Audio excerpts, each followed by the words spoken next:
Continue करते हैं OSPF को।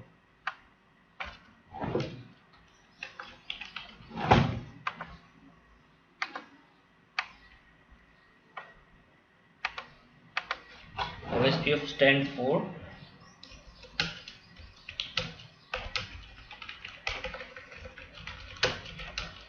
ओपन, बता दो फुल फॉर्म क्या होती है? और फर्स्ट। देखो इससे क्या मतलब है, ओपन से क्या मतलब है, ये ओपन का मतलब है ये ओपन स्टैंडर्ड है, मतलब ये सिस्को प्रोप्राइटरी नहीं है, ओपन स्टैंडर्ड प्रोटोकॉल है। ओपन स्टैंडर्ड से क्या मतलब है, ये हर एक वेंडर के डिवाइसेस में इसकी आपको सपोर्ट मिलती है। शॉर्टेस्ट पाथ, मतलब ये एक एल्गोरिदम यूज करता है। शॉर्टेस्ट पाथ फर्स्ट क्या है, ये एक एल्गोरिदम यूज करता है जिस एल्गोरिदम को बोलते हैं हम लोग SPF एल्गोरिदम। बात करूंगा इसके बारे में, शॉर्टेस्ट पाथ एल्गोरिदम। तो OSPF नाम इसी से दिया गया। OSPF में क्या होता है, ओपन से क्या मतलब है, ये एक ओपन स्टैंडर्ड प्रोटोकॉल है, मतलब हर एक वेंडर में इसकी आपको सपोर्ट देखने को मिलती है, कोई भी इसको यूज़ कर सकता है अपने अपने अपने अपने डिवाइसेस में, कोई भी वेंडर अपने डिवाइसेस में इसकी सपोर्ट दे सकता है, ठीक है। और यहाँ पे ये SPF कहाँ से लिया गया, SPF एक एल्गोरिदम है। एक्चुअली OSPF क्या करता है, बेस्ट पाथ कैलकुलेशन के लिए एल्गोरिदम यूज करते हैं जिसको हम लोग बोलते हैं SPF एल्गोरिदम, इसी से इसका नाम दिया गया OSPF। तो चलो कंटिन्यू करते हैं। OSPF stand for open shortest path first. इसी में लिखेंगे हम लोग, it is open standard protocol. यहाँ पे एक ओपन स्टैंडर्ड प्रोटोकॉल है, मतलब हर एक वेंडर के डिवाइसेस में इसकी सपोर्ट देखने को मिलेगी आपको, ठीक है। कोई भी वेंडर अपने डिवाइसेस में OSPF को यूज कर सकता है, ठीक है। इसी में लिखेंगे हम लोग, it is an IGP protocol. अब IGP प्रोटोकॉल से क्या मतलब है, मैंने इसको IGP प्रोटोकॉल क्यों बताया, बिकॉज ये विद इन AS काम करेगा। इंटीरियर गेटवे प्रोटोकॉल है आपका, विद इन AS वर्क करता है ये, ठीक है। ये आपका विद इन AS वर्क करता है। IGP और EGP में मैंने आपको डिफरेंसेस बताए थे, जहाँ तक आप लोगों को याद होगा, ठीक है। Next,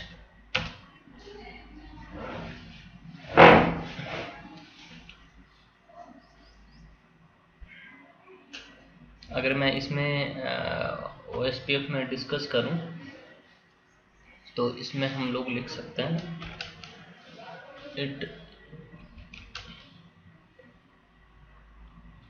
uses IP protocol number. IP protocol number कौन सा यूज करता है, बता दो। It uses IP protocol number, yes 89। IP protocol number 89 use करता है। इससे क्या मतलब है वो भी बताऊंगा मैं। और एक लाइन इसमें इससे पहले और ऐड कर सकते हो, इस लाइन से पहले, it is a layer 3 protocol. ये एक लेयर 3 प्रोटोकॉल है। अब लेयर 3 प्रोटोकॉल से क्या मतलब है वो भी मैं आपको क्लियर करूंगा। चलो पहले मैं ये बता देता हूँ। देखो ओपन स्टैंडर्ड प्रोटोकॉल से क्या मतलब ये आपको क्लियर हो गया होगा। IGP प्रोटोकॉल क्या है, मैंने आपको बताया था। IGP प्रोटोकॉल क्या होते हैं, EGP प्रोटोकॉल्स क्या होते हैं, हमने ऑलरेडी डिस्कस किया है। It is layer 3 protocol. Layer 3 protocol से क्या मतलब है वो आपको मैं बता देता हूँ। लेट्स सपोज मेरे पास में 2 राउटर हैं, and these both router are connected with each other with using this ethernet link। एक ethernet link से एक दूसरे के साथ में कनेक्टेड हैं ये। और इन दोनों राउटर पे, on these both routers we have enabled OSPF protocol. इस पे भी हमने OSPF प्रोटोकॉल चला दिया और इस राउटर पे भी हमने OSPF प्रोटोकॉल चला दिया। So we have enabled OSPF protocol on this both routers. तो हम लोग क्या करते हैं, एक्चुअली क्या होता है, OSPF प्रोटोकॉल जो है ना वो एक दूसरे को अपने कुछ मैसेजेस भेजते हैं। हम लोग बात करेंगे कैसे एक दूसरे को मैसेजेस भेजते हैं, वो डिस्कस करेंगे हम लोग। कौन कौन से मैसेजेस जाते हैं वो हम लोग बात करेंगे। बट अगर मैं बात करूं OSPF जो है, अब देखो यार मैंने क्या बताया, OSPF प्रोटोकॉल क्या करेगा, ये OSPF प्रोटोकॉल इस राउटर को एक मैसेज भेजेगा। बहुत टाइप के मैसेजेस होते हैं और वो कौन कौन से मैसेज होते हैं मैं बात करूंगा। और ये वाला राउटर भी क्या करेगा, इस राउटर 1 को क्या करेगा, अपना एक मैसेज भेजेगा। ठीक है, तो ये दोनों अपने मैसेजेस भेजते हैं। तो जैसे कोई भी राउटर है जब अपना यहाँ पे OSPF प्रोटोकॉल जब अपना मैसेज भेजेगा तो OSPF को क्या करना पड़ेगा, अपना मैसेज जनरेट करना पड़ेगा। तो OSPF क्या करता है, लेयर 3 पे काम करता है। तो OSPF जैसे मैंने आपको बताया, OSPF कौन सी लेयर पे काम करता है, OSPF काम करता है लेयर 3 पे।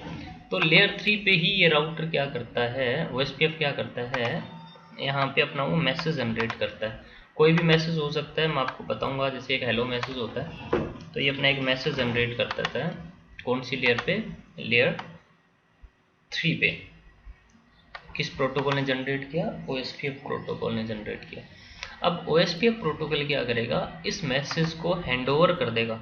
ये OSPF प्रोटोकॉल ही क्या करेगा, इस मैसेज को हैंडओवर कर देगा नेक्स्ट प्रोटोकॉल को लेयर 3 पे ही। एक लेयर 3 पे हमारा एक और प्रोटोकॉल काम करता है, आप लोगों को याद होगा, IP प्रोटोकॉल। तो ये IP प्रोटोकॉल को इस मैसेज को हैंडओवर कर देगा। तो IP प्रोटोकॉल को यहाँ पे इसको ये एक मैसेज हो जाएगा रिसीव, लेयर 3 पे ही एक मैसेज रिसीव हो गया इसको IP प्रोटोकॉल को।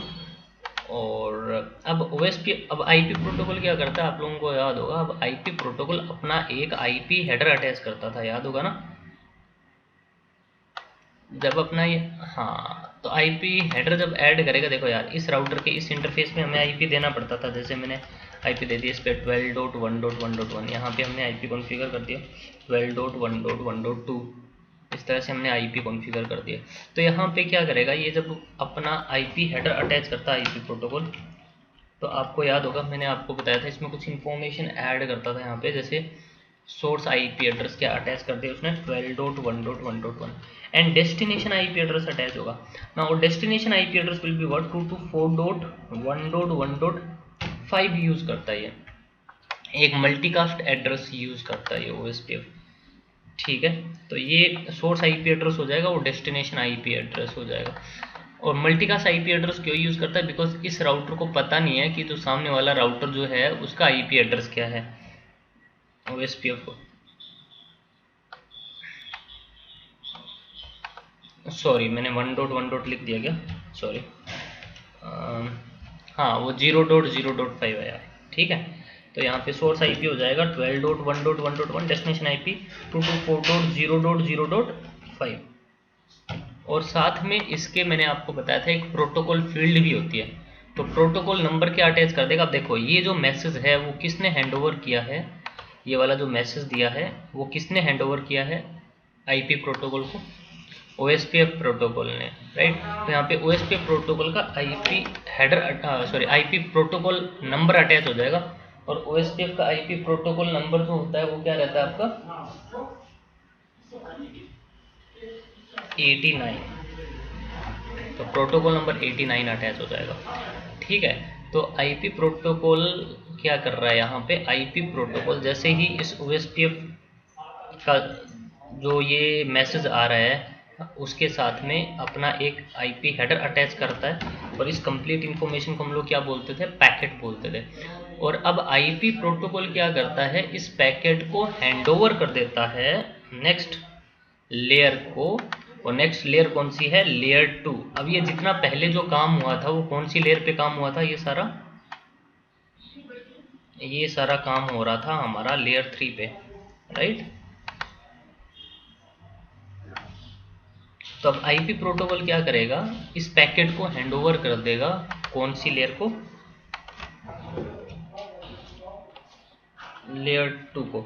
और लेयर 2 पे किस प्रोटोकॉल को, अब ये डिपेंड करता है, ये डिपेंड करता है किस चीज़ पे, ये जो हमारा लिंक है वो किस टाइप का लिंक है। अब राउटर में मैंने आपको बताया था ना हमारा, या फिर लिंक हो सकता है कौन सा, या फिर इथरनेट लिंक हो सकता है, या फिर आपका सीरियल लिंक हो सकता है।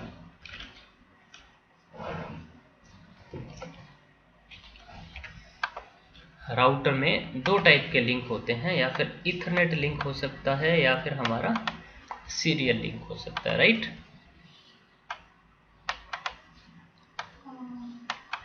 अगर हमारा इथरनेट लिंक यूज हो रहा है तो लेयर 2 पे जो इनकैप्सुलेशन प्रोटोकॉल होता है वो होता है आरपा, जो कि मैंने आपको ऑलरेडी बता दिया है। कंप्यूटर्स के केस में, कंप्यूटर में तो हमेशा इथरनेट लिंक ही होता है, राइट। तो वहां पे मैंने आपको बताया था लेयर 2 पे प्रोटोकॉल कौन सा होता था, आरपा।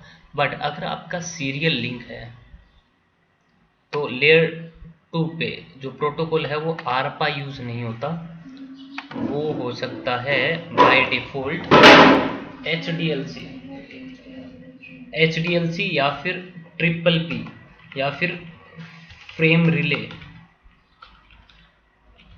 इनमें से कोई भी प्रोटोकॉल हो सकता है। और बाय डिफॉल्ट जो चल रहा होता है वो कौन सा चल रहा होता है, यहाँ पे एचडीएलसी चल रहा होता है। तो एचडीएलसी के अलावा हम लोग ट्रिपल पी यूज कर सकते हैं या फिर हम लोग फ्रेम रिले भी यूज कर सकते हैं। बट इथरनेट लिंक के केस में हमेशा एक ही प्रोटोकॉल चल रहा होता है लेयर 2 पे, कौन सा, आरपा, ठीक है। बट सीरियल लिंक के केस में 3 प्रोटोकॉल हो सकते हैं, या फिर एचडीएलसी जो कि बाय डिफॉल्ट चल रहा होता है, या फिर ट्रिपल पी और फ्रेम रिले। तो अभी फिलहाल मैं यहाँ पे लिंक कौन सा यूज कर रहा हूँ, इथरनेट लिंक यूज कर रहा हूँ। तो इथरनेट लिंक है तो ये लेयर 2 पे प्रोटोकॉल कौन सा चल रहा होगा, हमेशा आरपा। तो ये लेयर 2 पे किस प्रोटोकॉल को हैंड ओवर कर देगा, आरपा प्रोटोकॉल को। तो आरपा प्रोटोकॉल को यहाँ पे क्या रिसीव होगा, एक पैकेट। तो मैं यहाँ पे वो पूरा मैसेज उठाने के बजाय मैं यहाँ पे पैकेट लिख देता हूँ, बात तो एक ही है होगा, ये पैकेट लिख दिया मैंने। ये ऊपर वाला आईपी प्रोटोकॉल जो है ना उसने ये पैकेट हैंड ओवर कर दिया। तो अब आरपा प्रोटोकॉल क्या करता है, आरपा प्रोटोकॉल इस पैकेट के साथ में अपना एक इथरनेट हेडर अटैच कर देगा। अब इथरनेट हेडर में अब एक तो रहेगा सोर्स मैक एड्रेस, आपको याद होगा, और एक रहता था डेस्टिनेशन मैक एड्रेस। अब देखो ये जो इंटरफेस है इसका भी एक मैक एड्रेस रहेगा, ये जो इंटरफेस है इसका भी एक मैक एड्रेस होता है।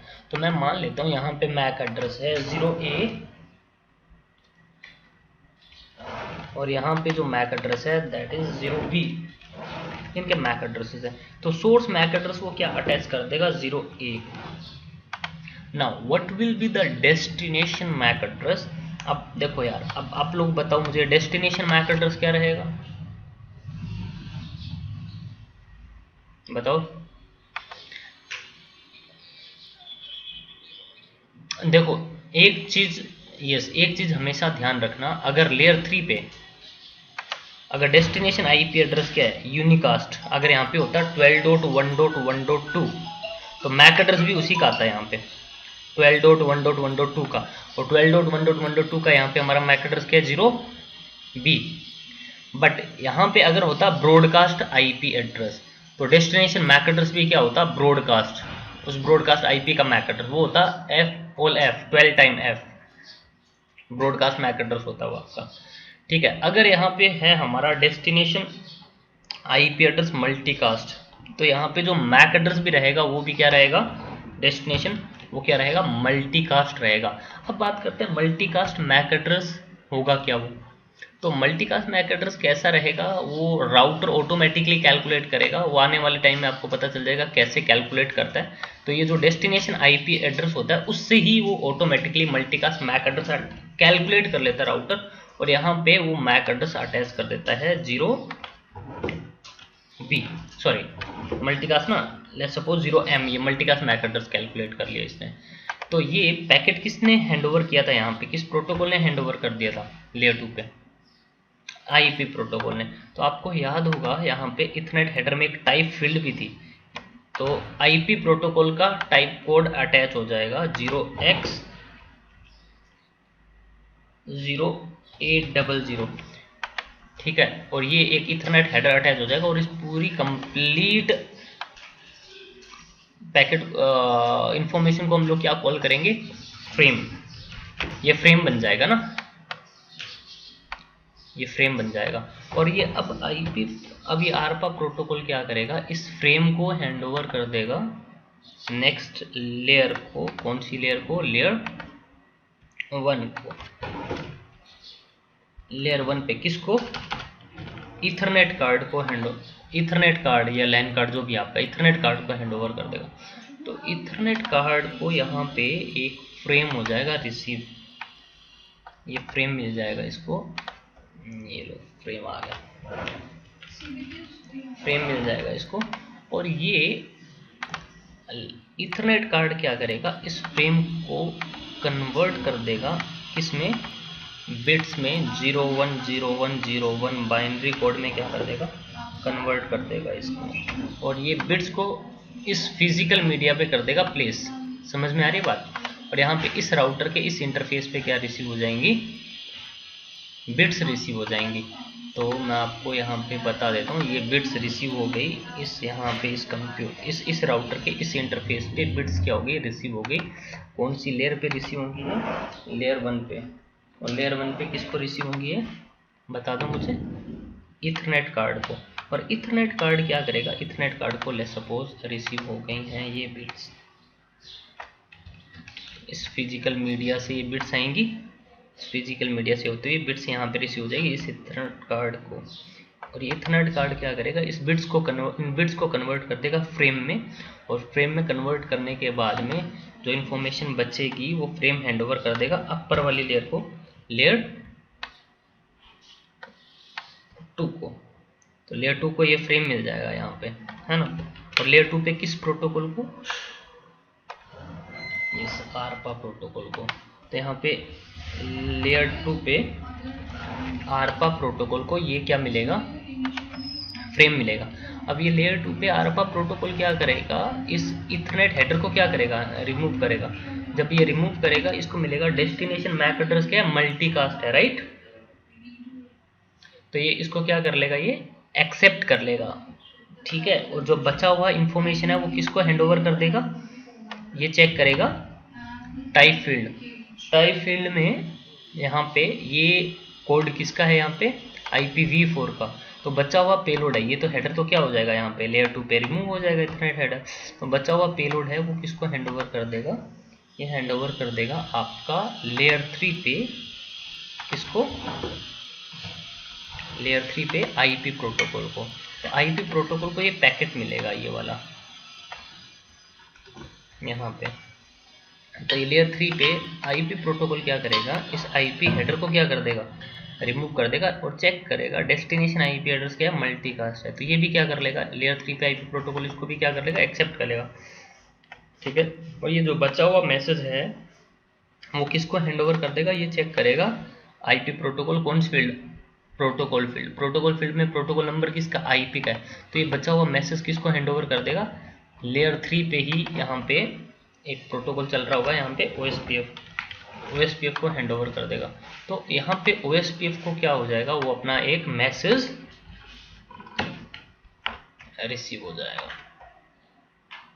यहाँ पे जो OSPF प्रोटोकॉल चल रहा है, OSPF की प्रोसेस को यहाँ पे वो मैसेज क्या हो जाएगा, रिसीव हो जाएगा। तो इस तरह से आपका OSPF अपने मैसेज, ये जो मैसेज है ना, ये काफ़ी टाइप के मैसेजेस होते हैं, हम लोग बात करेंगे कौन कौन से मैसेजेस होते हैं OSPF में। तो ये इस तरह से पूरा काम कर रहा होता है आपका। मतलब मैंने आपको यहाँ पे क्या बताया, OSPF जो है वो लेयर 3 पे काम करता है, लेयर 3 पे काम करता है। ये लेयर 3 प्रोटोकॉल है। लेयर 3 प्रोटोकॉल से क्या मतलब है, कि अपने जो भी मैसेज वगैरह जो जनरेट करता है डायरेक्टली लेयर 3 पे ही जनरेट करता है। बिकॉज लेयर 3 पे क्यों जनरेट करता है, क्योंकि लेयर 3 पे ही काम करता है। और ये IP प्रोटोकॉल नंबर क्या अटैच करता है आपका, 89। आई होप ये चीज़ आपको क्लियर हो गई होगी अभी तक, ठीक है। हाँ, प्रोटोकॉल नंबर, यार प्रोटोकॉल मैंने वैसे ही पढ़ाया था, आपको याद होगा, वैसे ही मॉडल पढ़ा था आपने। हेलो, हाँ हाँ हाँ, वीडियो देखा था ना वैसे ही लेयर्स के अंदर।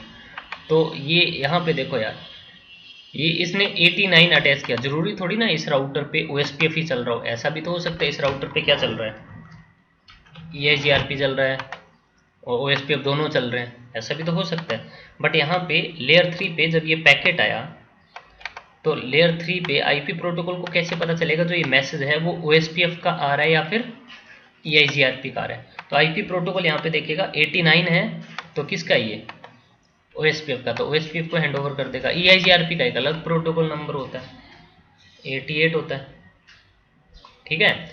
तो फॉर आइडेंटिफिकेशन, प्रोटोकॉल आइडेंटिफिकेशन, तो आईपी प्रोटोकॉल को यहाँ पे क्या पता चलेगा, ये जो मैसेज जो दिया है वो किस प्रोटोकॉल ने दिया था, तो किस प्रोटोकॉल को हैंडओवर करना है ये।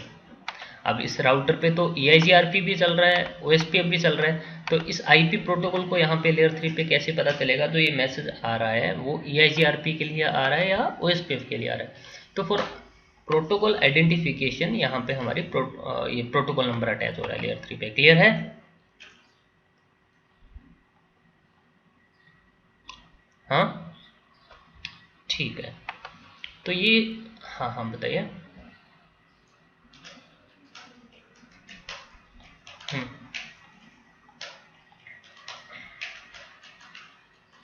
हम्म नहीं, इसमें आरपी यूज नहीं हो रहा है because destination MAC address unicast नहीं है। अगर डेस्टिनेशन मैक एड्रेस क्या होता, आईपी एड्रेस क्या होता, सॉरी, डेस्टिनेशन आईपी एड्रेस अगर यूनिकास्ट होता तब आरपी यूज होता। यहाँ पे क्या है, मल्टीकास्ट है, तो राउटर ऑटोमेटिकली क्या करेगा, राउटर्स को पता होता है कि इस मल्टीकास्ट आईपी एड्रेस का मल्टीकास्ट मैक एड्रेस क्या है, फिक्स होता है वो। हाँ वो यूनिकास्ट, डेस्टिनेशन आईपी एड्रेस अगर यूनिकास्ट है। अब देखो, अगर यहाँ पे लेयर 3 पे क्या होता है, डेस्टिनेशन आईपी 12.1.1.2, तो यहाँ पे अब सोर्स मैक एड्रेस तो अटैच हो गया, डेस्टिनेशन मैक एड्रेस 12.1.1.2 का अटैच होता है, इसको पता नहीं होता। इस प्रोसेस को होल्ड करके फिर आर्प बीच में आ जाता है, आर्प अपना क्या भेजता है, ARP request MAC address find out करने के लिए। ठीक है। हम्म तो आई होप ये चीज़ आपको अभी तक क्लियर होगी। मैं इसको हटा देता हूँ। बताओ। हम्म hmm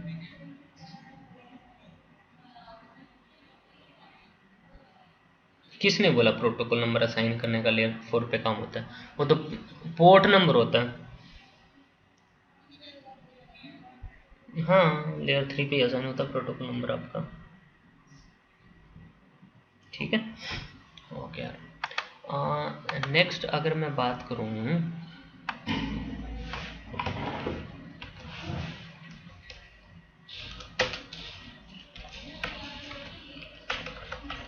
it's administrative distance value is,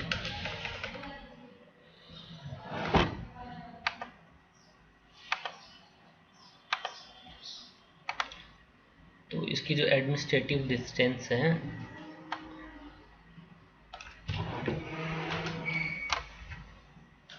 yes, मैंने आपको बताई थी लास्ट क्लास में एडमिनिस्ट्रेटिव डिस्टेंस वैल्यू का यूज़ क्या है, क्या होती है वो। तो इसकी जो एडमिनिस्ट्रेटिव डिस्टेंस है वो है 110। ठीक है, ये इसकी एडी वैल्यू होती है। इसमें एक और चीज़ आप ऐड कर सकते हो,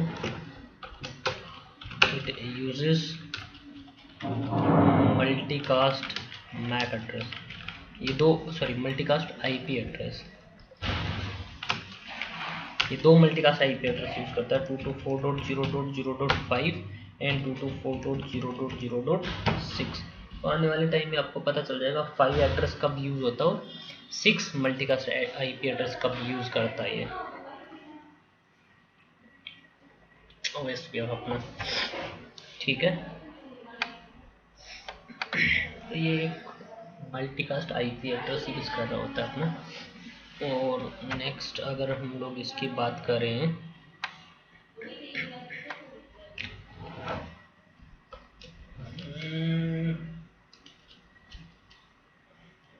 it uses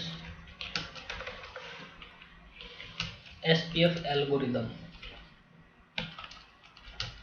for best path selection. ये SPF एल्गोरिदम यूज़ करता है बेस्ट पाथ सिलेक्शन के लिए, ये भी मैं आपको एक्सप्लेन कर दूंगा। इससे पहले एक और चीज़ लिखनी है हमें, वो मेंशन कर लेते हैं।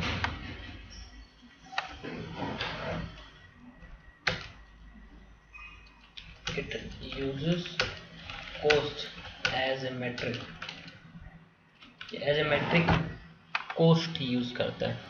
तो कोस्ट क्या होती है वो भी पता चलेगा। कोस्ट एक्चुअली क्या होती है, राउटर हर एक अलग इंटरफेस की एक कोस्ट यूज़ करता है। कोस्ट कैसे कैलकुलेट करता है वो आपको बता देता हूँ। कोस्ट कैलकुलेट करने के लिए ये क्या करता है, जो इंटरफेस होता है ना, इंटरफेस की बैंडविड्थ को डिवाइड कर देता है, किससे, 100 से। तो इक्वल टू क्या आ जाती है, कोस्ट आ जाती है। जैसे अगर मैं बात करूं, अगर मेरे पास में लिंक है, ये ईथरनेट लिंक है, या फिर फास्ट ईथरनेट लिंक है, या फिर सीरियल लिंक है मेरे पास में। सीरियल लिंक का सिंबल हम लोग कुछ इस तरह से बना देते हैं। स्ट्रेट लाइन आपकी होती है ईथरनेट लिंक्स की, और ये इस तरह से होती है आपकी सीरियल लिंक की। तो ये मेरे पास में लिंक है कौन सा, 10 Mbps। ये हमारे पास में लिंक है फास्ट इथरनेट लिंक की स्पीड कितनी होती है, 100 Mbps स्पीड होती है। जो सीरियल लिंक होते हैं ना राउटर्स के ऊपर, उसकी स्पीड होती है 1.54 Mbps। ये स्पीड रहती है इनकी। तो अगर मैं इस 100 Mbps के लिंक की अगर कोस्ट की बात करूं, तो कोस्ट कैसे कैलकुलेट होगी, लिंक बैंडविड्थ डिवाइडेड बाय 100। तो लिंक की बैंडविड्थ कितनी है, 10 को डिवाइड करेगा किससे, 100 से। तो कोस्ट आ जाएगी यहाँ पे कितनी, 10। अगर आप फास्ट इथरनेट लिंक की कोस्ट की बात करें, कैसे कैलकुलेट होगी, link bandwidth 100 Mbps divided by 100। Sorry मैंने गलत बता दिया ना,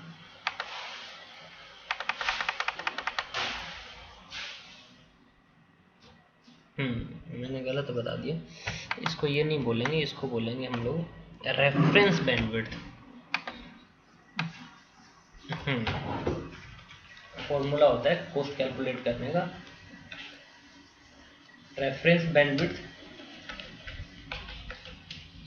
divided by link bandwidth, link की बैंडविड्थ। और रेफरेंस बैंडविड्थ होती है ना, वो हमेशा क्या रहती है, 100 होती है। तो 100 डिवाइडेड बाय लिंक बैंडविड्थ, तो 100 को डिवाइड करोगे लिंक की बैंडविड्थ से। लिंक कितनी है, 10 Mbps। तो हमारा कोस्ट कितना आ जाएगा, 10। ठीक है। अब इस लिंक की कोस्ट कैलकुलेट करनी है फास्ट इथरनेट लिंक की, तो कैसे कैलकुलेट करोगे, रेफरेंस बैंडविड्थ कितनी है, 100। इसको डिवाइड कर दोगे किससे, लिंक की बैंडविड्थ से। लिंक की बैंडविड्थ भी कितनी है, 100। तो इक्वल टू इसकी कोस्ट आ जाएगी कितनी, 1।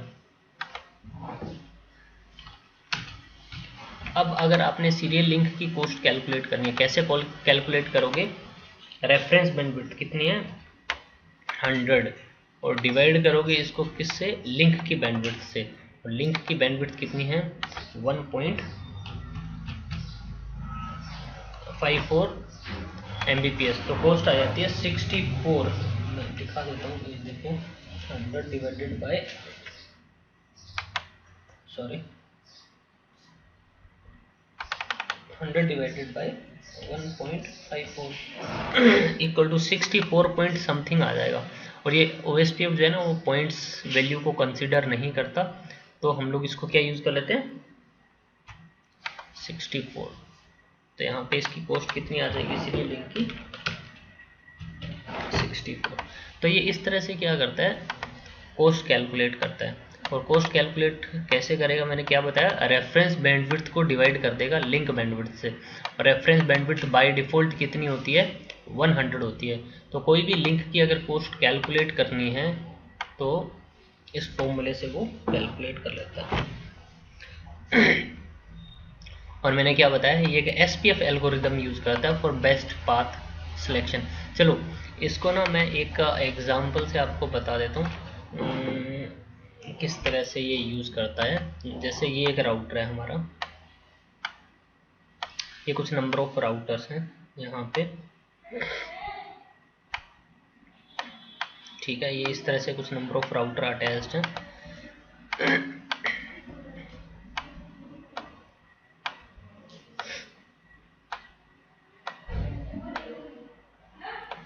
मान लेते हैं ये जो ऊपर वाले जो लिंक है ये है हमारे फास्ट इथरनेट लिंक। तो फास्ट इथरनेट लिंक की कॉस्ट कितनी होगी 1। ये भी फास्ट इथरनेट लिंक है, इसकी कॉस्ट कितनी होगी 1। और ये जो लिंक है मान लेता हूँ मैं, ये है 10 Mbps के लिंक। तो 10 Mbps के लिंक की कॉस्ट कितनी होगी 10, ठीक है। और ये जो राउटर है ना, ये राउटर 1 है हमारा, राउटर 2, राउटर 3 एंड राउटर 4। तो ये जो राउटर 1 है ना, राउटर 1 के साथ में मान लेते हैं एक स्विच भी कनेक्टेड है, और इस स्विच के पीछे कुछ number of LAN user connected है। और यहाँ पे जो हम लोग नेटवर्क यूज कर रहे हैं वो यूज कर रहे हैं 10.1.1.0/24 का नेटवर्क यूज कर रहे हैं। ये वाला नेटवर्क यूज कर रहे हैं इस स्विच पे हम लोग, ठीक है। तो अब होगा क्या, मैंने क्या बताया आपको, यहाँ पे हम लोग इन सभी राउटर पे स्टैटिक राउटिंग भी यूज कर सकते हैं ये प्रीफिक्स बताने के लिए, या फिर हम लोग सभी राउटर पे क्या कर सकते हैं OSPF प्रोटोकॉल भी इनेबल कर सकते हैं। एक राउटिंग डायनामिक राउटिंग प्रोटोकॉल भी क्या कर सकते हैं इनेबल कर सकते हैं। तो मान लो इन सभी राउटर पे हमने डायनामिक राउटिंग प्रोटोकॉल इनेबल कर रखा है, कौन सा OSPF प्रोटोकॉल चला रखा है। तो ये OSPF प्रोटोकॉल क्या करेगा, ये अपनी राउटिंग टेबल शेयर करेगा। आपको याद होगा कि सभी राउटर पे अपनी एक राउटिंग टेबल होती है, तो इस राउटर के ऊपर एक राउटिंग टेबल रहेगी। मान लेते हैं ये इसकी राउटिंग टेबल है, और इसकी राउटिंग टेबल में आपको क्या दिखाएगा डायरेक्टली कनेक्टेड नेटवर्क। तो इसकी राउटिंग टेबल में बाय डिफॉल्ट 10.1.1.0/24 का एक डायरेक्टली कनेक्टेड नेटवर्क है। मैं इसी का एग्जांपल ले रहा हूँ, वो भी नेटवर्क होंगे। तो ये इसकी राउटिंग टेबल है। तो ये OSPF प्रोटोकॉल क्या करता है, राउटिंग टेबल में जो नेटवर्क पड़े होते हैं वो अपने नेबर्स को क्या करता है शेयर करता है। तो ये क्या करने वाला है, इस राउटर पे जो OSPF प्रोटोकॉल चल रहा है वो OSPF प्रोटोकॉल अपने राउटिंग टेबल का ये जो प्रीफिक्स है इस राउटर को शेयर करेगा, और ये इस राउटर को भी शेयर करेगा, इन दोनों को शेयर करेगा। और ये राउटर आगे इस प्रीफिक्स को, इस नेटवर्क को इस राउटर को आगे शेयर कर देगा, और ये राउटर भी क्या करेगा इस प्रीफिक्स को इस राउटर को शेयर कर देगा। तो ये जो राउटर नंबर 4 है ना, राउटर नंबर 4 को ये जो 10 का प्रीफिक्स है ये दो राउटर से रिसीव हो रहा है, R2 से भी 10.1.1.0/24 R2 से भी रिसीव हो रहा है, और सेम नेटवर्क इसको R3 से भी रिसीव होगा 10.1.1.0/24। इन दोनों से रिसीव होगा ये, ठीक है। अब ये राउटर पे, अब ये जो प्रीफिक्स रिसीव हुआ है ये इसको, ये किस प्रोटोकॉल से रिसीव हुआ है मुझे बता सकते हो आप, OSPF से। तो मैंने आपको बताया था ये इसके लिए एक AD वैल्यू यूज कर लेगा। इसकी AD वैल्यू क्या रहेगी, सॉरी हाँ 110। तो ये भी OSPF से रिसीव है, तो AD वैल्यू क्या है 110। अब ये क्या करेगा, इन दोनों में से एक ही प्रीफिक्स क्या करेगा, ये अपनी राउटिंग टेबल में इंस्टॉल करेगा। ये मान लेते हैं इसकी राउटिंग टेबल है, एक ही पाथ से क्या करेगा इसको अपनी राउटिंग टेबल में इंस्टॉल करेगा। इसकी राउटिंग टेबल है, राउटिंग टेबल में इंस्टॉल करेगा। अब ये राउटिंग टेबल में या फिर ये विया जो R2 रिसीव हुआ है या फिर इसको इंजेक्ट करेगा, या फिर विया R3 जो रिसीव है इसको इंजेक्ट करेगा, ये डिपेंड करता है। अब सबसे पहले आपको याद होगा, सबसे पहले वो क्या चेक करेगा, ये देखेगा AD वैल्यू किसकी कम है, लोअर किसकी है। तो दोनों पाथ से OSPF से ही आ रहा है, तो AD वैल्यू दोनों की क्या है सेम है 110 है। इसके बाद में वो कंसिडर करेगा कॉस्ट। तो अब OSPF क्या करेगा, मैट्रिक यूज करेगा, याद है आपको मैट्रिक। तो यहाँ पे OSPF एज ए मैट्रिक किसको यूज करता है, कॉस्ट को यूज करता है। तो यहाँ पे टोटल कॉस्ट कितनी है OSPF देखेगा इस पूरे पाथ में, ऊपर वाले पाथ में टोटल कॉस्ट कितनी है 1 1 2। और ये जो लिंक है ये मान लेते हैं फास्ट इथरनेट लिंक है, तो इस फास्ट इथरनेट लिंक की भी कॉस्ट कितनी है, इसकी भी कॉस्ट कितनी है 1 है। तो 1 1 1 कितनी हो गई 3। तो यहाँ पे कॉस्ट आ जाएगी कितनी 3।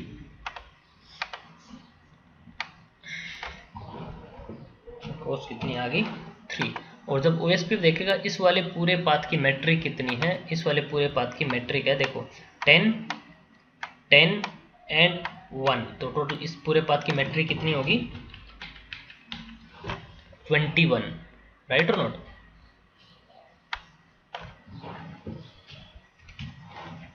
तो ये मैट्रिक कैलकुलेट करने का काम किसका रहेगा? एसपीएफ एल्गोरिदम का काम रहेगा।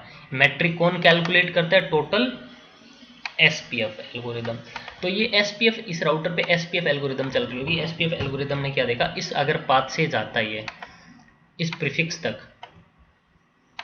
अगर इस पाथ से जाता है इस प्रीफिक्स तक, तो टोटल कॉस्ट कितनी आ रही है? 3। और इस पाथ से अगर ये जाता है इस प्रीफिक्स तक, टोटल कॉस्ट कितनी आ रही है? 21। तो ये क्या करेगा, ओएसपीएफ जो शॉर्टेस्ट पाथ है जिसमें मैट्रिक कम, उस वाले पाथ को अपने राउटिंग टेबल में शो कर लेगा। 10.1.1.0/24 और 110 इसकी एडी वैल्यू एंड मैट्रिक कितनी है? 3। और किसके थ्रू इंस्टॉल हुआ है? विया R2। इसको अपनी राउटिंग टेबल में क्या कर लेगा, ये इंजेक्ट कर लेगा। और अगर इस राउटर ने अब अब कम्युनिकेट करना है किससे? इस 10 के नेटवर्क से कम्युनिकेट करना है, तो ट्रैफिक किस पाथ से भेज देगा? ट्रैफिक इस पाथ से भेज देगा, इस वाले पाथ से भेज देगा ये। अगर ये वाला लिंक डाउन हो जाता है, जैसे ये वाला पाथ डाउन हो गया, ठीक है, तो इसके डेटाबेस से ये तो हट ही जाएगा फिर ये। तो ये इसी को क्या कर लेगा, राउटिंग टेबल में इंस्टॉल कर लेगा विया R3। तो अब इस राउटर ने जब भी बात करनी है इस वाले नेटवर्क से, इस वाले नेटवर्क तक रीच करना है, तो ये राउटर क्या करेगा, अपना राउटिंग टेबल देखेगा, मैंने इस नेटवर्क तक जाना है तो मैं विया R3 जा सकता हूँ। तो ये R3 को भेज देगा, R3 R1 को भेज देगा और इससे बात करना स्टार्ट कर लेगा। और जैसे ही ऊपर वाला पाथ आप पाएगा, ऊपर वाला पाथ आप पाते ही इसके पास में ये वाला नेटवर्क फिर से आ जाएगा। इसकी कॉस्ट कितनी है? 3 है। तो वापिस से कौन सा इंस्टॉल कर लेगा? विया R2 से ट्रैफिक जाना स्टार्ट हो जाएगा। तो ये एसपीएफ एल्गोरिदम क्या यूज करता है? ये एक SPF OSPF protocol SPF algorithm use करता है for best path selection. I hope ये चीज आपको क्लियर होगी। एसपीएफ एल्गोरिदम क्या है?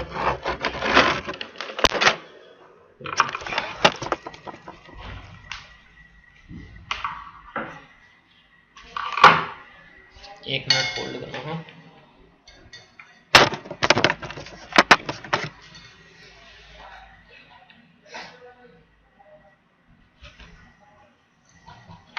तो इसमें अभी तक किसी को कोई डाउट हो तो मुझे बताओ। क्लियर है सबको ये चीज?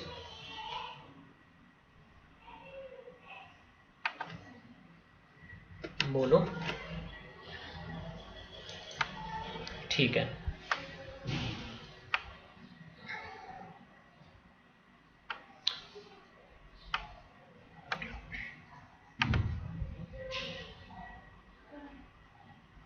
अब एक काम करेंगे, अब ओएसपीएफ को थोड़ा और हम लोग डिस्कस कर लेते हैं। पहले मैं इसको स्टॉप कर देता हूँ यार, ताकि फिर दूसरे वाले सेशन में बना लेंगे, अपलोड करने में नहीं तो टाइम लगेगा।